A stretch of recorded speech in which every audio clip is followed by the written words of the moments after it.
اچھا، ایک اور بڑی جو ہمارا ایجوکیشن سسٹم ہے، چاہے وہ پاکستان کا ہو یا انڈیا کا ہو یا ایون ورلڈ کے اندر بھی، تو اس کے اندر ہم یہ ہے کہ جو اس کی چیزیں ہیں، فائنینشیل مینجمنٹ ہے، اس کو ہم بالکل نہیں سکھاتے. فائنانس کو ہم سکھاتے نہیں. زندگی ہے ہی فائنانس نا. اگر آپ کو خرچ کرنے کا سلیقہ اور طریقہ نہیں آیا تو آپ کبھی امیر نہیں ہو سکتے. کمانا آسان ہے، خرچ کرنا میں مشکل ہے. اور آج کل کے حالات میں جب آپ کے پاس شو آف کرنے کے مسئلے ہیں، آپ کے پاس برانڈنگ کے مسئلے ہیں آپ کو، اور اس کے لیے آسان بھی ہے چیزیں، اس کے لیے شارٹ کٹ ہے کہ آپ کریڈٹ کارڈ لے لیں، آپ جو ہیں ای ایم آئی کے اوپر، انسٹالمنٹ کے اوپر چیزیں لے لیں، تو آپ جکڑے رہتے ہیں اور آپ ہمیشہ اسی سرکل کے اندر رہتے ہیں. آپ اس سے نکل نہیں پاتے، آپ کبھی امیر نہیں ہو پاتے. تو آپ ایک تو یہ کیجئے کہ اپنی آمدنی کو بڑھانے کی کوشش کیجئے، ڈوئل انکم کی کوشش کیجئے، ایک اور انکم.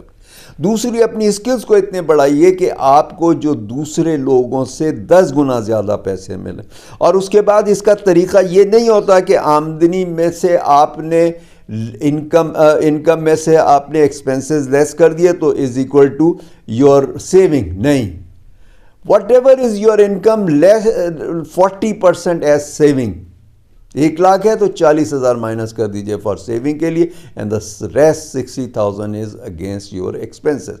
باقی جو 60% ہے وہ آپ کا ایکسپینسز ہوگا، چاہے آپ 30,000 کما رہے ہوں یا آپ 30 لاکھ کما رہے ہوں یا آپ 10 لاکھ کما رہے ہوں. کیونکہ جنرلی لوگ جتنی بھی کمائی کر رہے ہوتے ہیں اتنے ہی وہ اپنے اخراجات بڑھا لیتے ہیں. اور وہ آج کل کے حوالے سے لوگ جو ٹارگٹ رکھتے ہیں وہ یہ رکھتے ہیں کہ خدا کرے کسی طرح سے ہمارے جو ایکسپینسز پورے ہو جائیں، ہمیں کسی سے پیسے نہ لیں. ہم ٹارگٹ ہی یہ رکھتے ہیں اور اسی حساب سے ہم اپنے ایکسپینسز کو پلان کر رہے ہوتے ہیں. اگر ہم 40% کو ہم رکھیں کہ یہ سیونگ ہے، کیونکہ آپ کو سیونگ چاہیے، ایمرجنسی کے لیے بھی چاہیے، آپ کو بچوں کی ایجوکیشن کے لیے بھی چاہیے، آپ کو گھر کے لیے بھی چاہیے، آپ کو کسی نہ کسی چیز کے لیے آپ کو چاہیے نا. اگر آپ کو آگے جانا ہے، آپ کو ترقی کرنی ہے، تو آپ کے پاس پیسے ہونا چاہیے. اب جیسے کرونا کا مسئلہ آیا تھا، کچھ بھی مسئلہ آ سکتا ہے نا، یا آپ کے پاس جاب چلی جائے اور آپ کو سال 6 مہینے لگ جائیں دوسری جاب ڈھونڈیں، تو آپ کے پاس یہ ایمرجنسی فنڈ ہونا چاہیے. تو آپ اپنی سیونگ کیجئے اور سیونگ کو انویسٹ کیجئے. اور سب سے بہتر انویسٹمنٹ جو ہے، ایک تو آپ کی ذات ہے، اور اس کے بعد دوسرے جو بیسٹ انویسٹمنٹ ہے، یعنی آپ کی ذات کا مطلب آپ کے اسکلز بڑھانے کے اوپر نہیں، آپ کے کپڑوں کے پر نہیں، خرچوں پہ نہیں، آپ کی اسکلز بڑھانے کے اوپر جو ہے وہ آپ کو خرچ کرنا چاہیے. اور اس کے بعد پھر آپ کو جو ہے شیئر کیپٹل میں انویسٹ کرنا چاہیے، جو آپ کے لیے بھی لانگ رن میں بہتر ہوگا اور ملک کے لیے بھی بہتر ہوگا. اسے تھوڑا سا سیکھنا سمجھنا پڑے گا، اس کے لیے کسی ایجوکیشن کی ضرورت نہیں. آپ اگر کبھی اسٹاک ایکسچینج جانے کا اتفاق ہوا ہو تو آپ دیکھیے اس کے اندر جو زیادہ تر جو ہے بالکل ان پڑھ ہوتے ہیں، جو اس کا اسٹاک کا کام کر رہے ہوتے ہیں اور کہاں سے کہاں ترقی کر رہے ہوتے ہیں.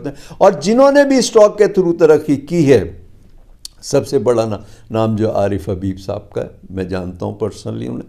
آپ دیکھیے کوئی ایسی کوئی لمبی چوڑی ایجوکیشن نہیں، لیکن آپ دیکھیے کہاں سے کہاں پہنچ گئے. آپ وہ یہ کام ہے سیکھنے کا، سمجھنے کا، اور آپ کا ڈیسیشن آپ لے سکتے ہو، آپ بآسانی ڈیسیشن لے سکتے ہو. تو آپ کو تھوڑا انویسٹمنٹ کر کے، میری اس کے اوپر انویسٹمنٹ کے اوپر بھی ویڈیو بنی ہوئی ہے، اور اس کے ساتھ تو آپ کو فائنینشیل مینجمنٹ کرنی ہے. پھر جب بھی آپ کی ایڈیشنل انکم ہو، یا آپ کو بونس ملتا ہے، یا آپ کو کوئی انکریمنٹ ملتا ہے، تو اس کا 20 سے 40% آپ ایکسپینس کیجئے گھر کے اوپر، باقی آپ سیو کیجئے. اور یہ ساری سیونگ کو آپ انویسٹمنٹ کرنا شروع کر دیجئے. جتنا جلدی آپ سیونگ کریں گے، زمین آسمان کا فرق ہوگا. اگر آج آپ سیونگ کرتے ہیں اور 5 سال یا 10 سال بعد کرتے ہیں تو آپ کا زمین آسمان کا فرق ہوگا، کیونکہ پیریڈ جو ہے بڑا کاؤنٹ ہوتا ہے اس کے اندر.